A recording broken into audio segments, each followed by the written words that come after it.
Yo, what is going on, everybody? It's your boy Ansel Armstrong back again here with another Market Monday, except it's Tuesday, and that may be a little confusing, but it'll make sense. We got new content coming out today. The new postseason for the championship series just dropped. We're going to be looking at all those cards, looking at how those could affect the market, see what's going on that front of things, as well as we just got word that there's a stub sale going on as well.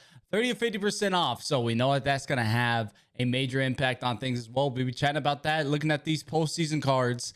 Let's take a look at what we got going on. So we had 8 new postseason cards drop as part of the championship series. Let's go through. Let's take a look at those. First one here, we have Ryan Presley here. No locations on the market. One sell now for 25K. Really good hits per 9 here across the board. He's got decent control. Walks per 9 as well. But when you look at the pitches right up there, he's got a 4-seam, a sweeping curve, and a slider. Sweeping curves are pretty bad in this game. A slider is solid, but he's essentially a 2-pitch pitcher without any great pitches. So honestly, this Presley is going to be a pass for me, even with the good per 9s. But let's take a look at the next card in this set. Obviously, next card we're looking at here, Bryce Wilson. Great start in Game 4 to give him the 3-1 lead that unfortunately the Braves were not able to hold on to. When you see his pitches here, he's got a great pitch mix. He's got solid per 9s. His control 86, walks per 9, 85, maybe a little on the low end, but the 4-seam slider, changeup, sinker, curveball, those are great pitches. He does not have any quirks, no outlier or anything like that, but still solid per 9s, great pitch mix. Of course, if you're just starting out, Bryce Wilson is going to be a solid card that you can add to, again, 25K sell now right now. These will probably get around to that 20K mark most likely, but we'll be talking a little bit more about the prices here in just a moment. Next one, of course, Charlie Morton came in and the pitch incredible throughout the entire series. Another really solid pitcher, probably the better of the two between him and Bryce Wilson, in my opinion. He's got the 106 Ks per 9, a slightly little bit more control and walks per 9. And his pitches, he does have the primary curveball, which can be a little troublesome, but he's got the 4-seam sinker, cutter, splitter. That's a pretty good pitch mix right there. You can do a lot of that, a lot of speed differentials, 96 on the 4-seam, 78 on the curveball. Ton of speed differentials that you can work with there to really keep your opponent off guard. And now here we're looking at the Dodgers' first one, Jock Peterson. Obviously, he's not going to be able to hit lefty, so he's not probably going to be able to be a starter for you unless you're really just starting out, but even then you can find better options. But as a bench bat, this card's going to be absolutely insane. 116 contact right, 120 power right. That'll play versus anybody, and if you've used Jock before, if you use the Silver Jock, one of the best players in BR, he has an absolutely insane swing. Ball flies off his bat with 116, 120 versus righties. I think I'll be picking this Jock Peterson, throwing him on my bench for those pinch hit situations where I need to come in clutch with that one hit. Next one we're looking at here from the Rays, Manny Margot. Pretty solid series, 3 homers. He had some great catches out there as well. That one diving over the fence, that was an incredible catch. Really was a catalyst for the Rays in the ALCS. And he's got a pretty solid card. Honestly, though, nothing too special. He does have the 95 fielding, which will play really well, along with 96 reaction, 79 speed, 107, 96 versus righties, 85, 78 versus lefties is going to hurt him a little bit, but he does have the handedness advantage in that matchup. So overall, not a bad card, Margot. Not going to be making my squad in any fashion, but if you're just starting out the game, this Margot is going to be a really solid outfielder for you to get you out of the gate and get you going. And then, of course, we also have for the Astros, Michael Brantley. He's got pretty insane contact, a little bit lower on the power side of things, and he doesn't have much speed either. I think there's better options for sure. I think he's not going to be one of my picks personally in this pack, but he's still not a bad hitter. He's got the good contact. He's got decent power. He's pretty solid overall, but not personally one of the top 4 cards in this pack for me. And of course, we have Max Muncy. Essentially, what we have is his finest from last year, which if you played in MLB 19 and you used the Max Muncy finest, you know it was absolutely incredible. He's got the second base, third base, secondaries, and that power is going to absolutely demolish. Once you get to the higher difficulties, Hall of Fame legend, that lack of content Could come in and hurt a little bit with the smaller PCI size, but that power is going to absolutely smoke the baseball. If you get a hold of it, he's going to crush it. He's got a great swing as well. Decent enough fielding at 83, where if he takes that out of position or that secondary position hit at second base, he'll probably still be fielding it pretty well. And of course, we've saved the absolute best for last. Ozzy Albies, 98 overall. He absolutely raked this entire postseason, specifically in the NLCS. 5 hits, 2 homers across the series in games 1 and 2. This card is absolutely insane. 122 contact left, 105 power left, 95 contact right, 90 power right. Again, not as good versus righties. He's going to be absolutely nutty versus lefties. Little bit worse versus righties, but he is going to have that handedness advantage. And personally, for me, Ozzy Albies has an incredible swing. I've loved that face of the franchise Albies, and I pick him anytime I can in a showdown draft or something along those sorts.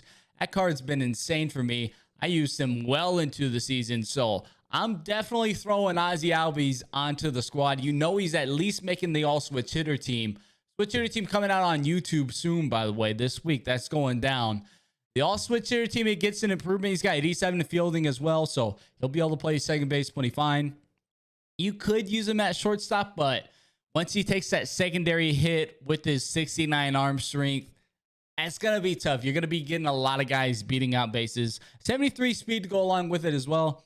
Not going to be stealing bases, but going to be able to leg out those extra bases here and there on the base pass, scoring from second or, you know, going first to third, things of that sort. This Albie is definitely probably the best card we've had in the postseason collection so far. He's joining my squad 100%. I am stoked to take a look at him. But let's take a look at some of the prices of the other postseason cards and what they've done since these have been released. And we're a couple weeks into this program now. Let's take a look at a guy like Julio Urias when we're talking about prices. Just a random one we've picked out here. Currently selling for $34K buy now. When you look at his marketplace trends, just yesterday, he was selling around $26K on the buy now price. Sell now price around $20K, a little bit above. It's up to $25K. And you can see that's a pretty common trend across the board. We got a guy like Ian Happ, $27K. That's about closer in line with him. Let's take a look at Ryan Stanek here, $35K. Again, had been around $25K, $30K yesterday. And now they're up to $35K. So you can see if you were able to come in and buy Stanek at $18K, pick up a couple of him, then pick up a couple of duplicates, you could now sell them for $35K. You're making a solid profit on that. And we're going to see that down the board. Let's take a look at a guy like Gio Urshela, another guy, $28K sell now. Right now, it's a little bit up from where it was. One more here. Let's look at Marcus Semien now, $30K. On the buy now, had been selling for around 25. So around the 5 to 10K price increase on all of these playoff cards. Now, there's a couple reasons for that. One, they're going up as people are collecting them. If we back out here, we can see the collection has expanded to 40 cards. 40 cards, you're getting stubs and XP as you go along and collect these cards. And of course, we know that there will be exclusive player items in the World Series program.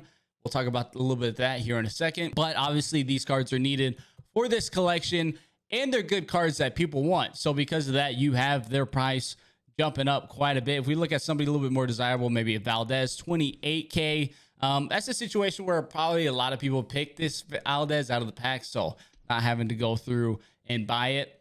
But these cards are trending pretty upward. I would imagine guys like this Bryce Wilson, they're $36K now, all the cards that drop today. If they get down to around $20K, maybe even less than that, I'm 100% pulling the trigger on those so I can both have them just in my collection ready to go when these collections expand or when the World Series program comes. And also, if I don't end up needing them and they're selling for 35, 40K, I can flip and make a solid profit margin in doing so. So that's definitely what I'm looking at doing. I'd recommend coming in, picking these up. I missed out picking the rest of those up last week that I need to go through and do. Probably lose a little bit of stubs there that I could have had them for a little bit cheaper, but I'm be going through. Obviously, I'm going to be taking the 4, and then I'll go through and buy the other 4 as well. We will be streaming our entire progress for these moments on Twitch. We'll be live tonight, twitch.tv/DansArmstrong. Link down in the description below. We'll be going through, talking about the market some, because in other news, we also had a stub sale today. Looking at the show shop here, we got 30% off, 40% off, and 50% off. So obviously gonna have an impact on the market. That's why we see some of those postseason cards jumping up quite a bit. Let's take a look at some other cards in the market and talk about what kind of my approach is right now with this sub sale going on. Of course, we have the sub sale, probably one of the biggest ones we've had all year, and you can already see the impact. We're just looking at live series here to just give you that barometer. Trout at 213K right now. He'd been slowly creeping back up to around 200K after reaching a low of 150. Now he's up to 213. And then you have DeGrom, who only has 3 buy orders up right now. His sell now is up to 280K. These cards are super, super high right now. His sell now had been around 270. It's already gone up 10K. His buy now has gone up exponentially. I don't think anyone's going to actually buy a DeGrom at 750K. I could, of course, be wrong, but I think that's just the sub sale hit. People have bought those out. Those orders haven't been replaced yet. But obviously, these cards are up quite a bit. Justin Verlander up to 307K. And this isn't just with live series cards. We can see that impact across the entire market. Let's take a look at something like Home Run Derby. Maybe you've still been holding on to those since the since they were in Conquest and packs. Let's take a look at Jason Giambi, 14K right now. Had been selling for a little bit around 14K. Had just reached up to that point. 13K yesterday, but they're at a firm 15K here.